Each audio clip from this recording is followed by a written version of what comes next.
আসসালামু আলাইকুম ওয়া রাহমাতুল্লাহি ওয়া বারাকাতুহু।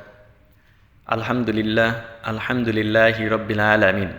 রব্বি জিদনি ইলমা, রব্বি জিদনি ইলমা। রব্বি ইশরাহ লি সাদরি ওয়া ইয়াসসির লি আমরি ওয়াহলুল উকদাতাম মিন লিসানি ইয়াফকাহু কাওলি। সম্মানিত দিনী ভাই ও বোনেরা, রুহুল কুরআন একাডেমি বিডি চ্যানেলের পক্ষ থেকে আপনাকে জানাই আন্তরিক শুভেচ্ছা ও অভিনন্দন। আমরা শুরু করেছি কোরআনিক শব্দভাণ্ডার। ইতিপূর্বে আমরা ৮টি পর্ব শেষ করেছি। আজ আমাদের ৯তম পর্ব। এই পর্বে থাকছে কুরআনুল কারীমের মধ্যে যেই শব্দগুলি বেশি ব্যবহৃত হয়েছে সেই শব্দের ভিতর থেকে আজ আমরা ৫টি শব্দের সঙ্গে পরিচয় হব। তাহলে দেরি না করে আমরা আমাদের স্ক্রিনের দিকে লক্ষ্য করি। আজকের পর্বের প্রথম শব্দ হচ্ছে কলব। কলব শব্দটির অর্থ হলো অন্তর বা হৃদয়, যাকে ইংলিশে বলা হয় হার্ট। আর এই শব্দটির গ্রামাটিক্যাল পরিচয় হলো, এটাকে আরবিতে বলা হয় এসএম, এবং বাংলায় যাকে বলা হয় নাম বা বিশেষ্য, এবং ইংলিশে যাকে বলা হয় নাউন। আর এই শব্দটা হলো সিঙ্গুলার শব্দ, আরবিতে যাকে বলা হয় ওয়াহেদ, এবং বাংলায় যাকে বলা হয় একবচন। কুরআনে হেদায়েত বা মোহর লেগে যাওয়ার বর্ণনায় এই শব্দটি বারবার ব্যবহার করা হয়েছে। সম্মানিত দিনী ভাই ও বোনেরা, আমরা লক্ষ্য করি আজকের পর্বের দ্বিতীয় শব্দের দিকে। বলা হয়েছে গফুর।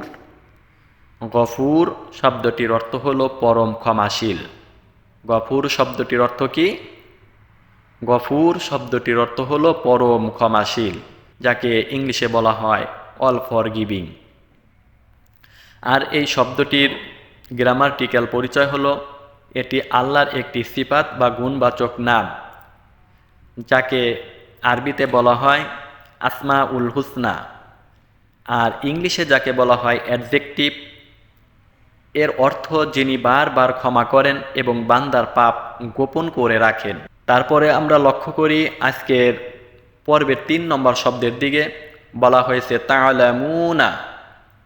তা'লামুনা শব্দটির অর্থ হলো তোমরা জানো বা জানবে। তোমরা জানো বা তোমরা জানতে পারবে, যাকে ইংলিশে বলা হয় ইউ অল নো। আর এই শব্দটির গ্রামাটিক্যাল পরিচয় হলো, এটাকে আরবিতে বলা হয় ফেল, এবং বাংলায় যাকে বলা হয় ক্রিয়া, এবং ইংলিশে যাকে বলা হয় বার। আর এই শব্দটি হলো ফেলে মুদরে, যাকে ইংলিশে বলা হয় প্রেজেন্ট অ্যান্ড ফিউচার টেন্স, বাংলায় যাকে বলা হয় বর্তমান ভবিষ্যৎকাল। আর এই শব্দটি হলো প্লুরাল শব্দ, বাংলায় যাকে বলা হয় বহুবচন, এবং আরবিতে যাকে বলা হয় জমা মুজাক্কার গয়ব। কুরআনুল কারীমে মানুষকে সচেতন করার জন্য এই শব্দটি বারবার ব্যবহার করা হয়েছে। আমাদের আজকের পর্বের ৪ নম্বর শব্দের দিকে লক্ষ্য করি। বলা হয়েছে রহমা। রহমা শব্দটির অর্থ হচ্ছে দয়া বা করুণা। রহমা শব্দটির অর্থ কি? রহমা শব্দটির অর্থ হচ্ছে দয়া বা করুণা, যাকে ইংলিশে বলা হয় মার্সি। আর এই শব্দটির গ্রামাটিক্যাল পরিচয় হলো, এটি একটি বিশেষ্য, যাকে ইংলিশে বলা হয় নাউন, এবং আরবিতে যাকে বলা হয় এসএম। আল্লাহর রহমত ছাড়া কেউ জান্নাতে প্রবেশ করতে পারবে না, এই মর্মে কোরআনে এর ব্যাপক ব্যবহার রয়েছে। সম্মানিত দিনী ভাই ও বোনেরা, আমরা লক্ষ্য করি আজকের পর্বের ৫ নম্বর শব্দের দিকে। বলা হয়েছে আংজালা। আংজালা শব্দটির অর্থ হলো তিনি নাজিল করেছেন, তিনি অবতীর্ণ করেছেন, বা তিনি বর্ষণ করেছেন, যাকে ইংলিশে বলা হয় হি সেন্ট ডাউন এবং হি রিবিল্ড। আর এই শব্দটির গ্রামাটিক্যাল পরিচয় হলো, এটি একটি ক্রিয়া, যাকে আরবিতে বলা হয় ফেল, এবং ইংলিশে যাকে বলা হয় বার। আর এই শব্দটি হলো পাস্ট টেন্স শব্দ, যাকে বাংলায় বলা হয় অতীতকাল, এবং আরবিতে যাকে বলা হয় ফেলে মাদি। আর এই শব্দটা হইল থার্ড পারসন সিঙ্গুলার, আরবিতে যাকে বলা হয় ওয়াহেদ মুজাক্কার গয়ব। কুরআন বা আসমানি কিতাব অবতীর্ণ হওয়া বোঝাতে এই শব্দটি ব্যবহৃত হয়েছে।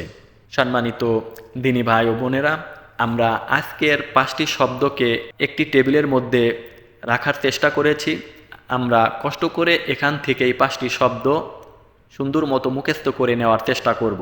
সম্মানিত দিনী ভাই ও বোনেরা, আপনি যদি পবিত্র কুরআনুল কারীমের প্রতিটি শব্দের অর্থ জেনে বুঝে তেলাওয়াত করতে চান, আপনার জীবনে অত্যন্ত একবার হলেও আপনি পবিত্র কুরআনুল কারীমের শুরু থেকে নিয়ে শেষ পর্যন্ত এর ভিতরে মহান রব্বুল আলামিন কি বলেছেন সেটা জানতে চান, বুঝতে চান বা শিখতে চান, তাহলে আমাদের সঙ্গে থাকার জন্য অনুরোধ করছি।